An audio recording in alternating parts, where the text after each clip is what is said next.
So fundamental and versus technical analysis. Fundamental is a long-term decision, and normally investors are involved looking into fundamental.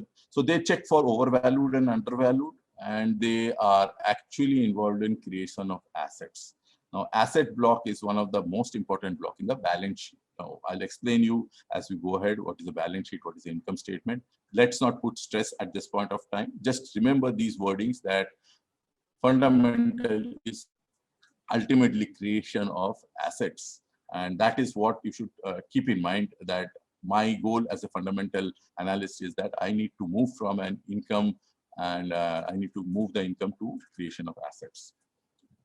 Definitely as a personal finance also, if you're personal this one, if you say kind of thing that on my personal ground, what should I look into doing so in my portfolio. So I would advise you that you first get into a trading kind of thing and take certain decisions, so you make income out of it. If you make income, then move your income into asset creation. And your assets can be many things. You can have assets, I'll give you the asset classification. You can have assets like gold, you can have assets like property, you can have assets like shares, equity. So many classifications of assets are there. So creation of assets is one of the most fundamental requirement in this thing.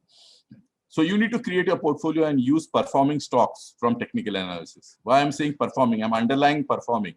You just don't pick up any stock and then just try to say that I'm going to retain this stock because I have so many numbers of stocks in it. If it's a loss-making stock, I'll definitely book my losses and then I'll move out of it. I would like to book my profits also, not that necessary that I'm going to convert it into part of a long-term portfolio, but sometimes you need to take decisions on also kind of sell off, because if you are getting a windfall gain and you don't take up that call, you might lose in the process in the long term, saying that if the stocks go down, then what? So those things are. So there's one question that is coming: does technical follow fundamental? Yes and no. Yes and no. Fundamental is something like the starting point. You should learn fundamental. If you don't learn fundamental and you take technical calls, you may land up into a disaster. And that's why this session is that okay, there are people who just say that no fundamentals, I don't need to look, I just see the day-to-day trading and what is making. So you may do a short-term gain, but in the long term your portfolio will look like you are asset-less, and unnecessary stocks which are there in your portfolio, they may be giving you losses, and you need to then scramble while understanding what should I sell and what should I keep. So it's basically keeping a decision. Fundamental helps you keeping a decision. What should I keep and what should I sell off? You understand? This is the fundamental benefit. What should I keep and what should I sell off? What should I move to an asset and what should I move to a liability?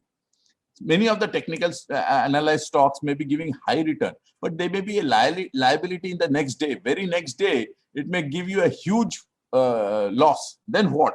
So you need to bank your things on fundamental of a company. Like for example, today I see Tata Steel. I'm giving you an example. Tata Steel is doing, now it is going up the market. Now, if I do the EIC analysis, is the economy looking for infrastructure projects? Yes. Is the industry in steel market going very competitive?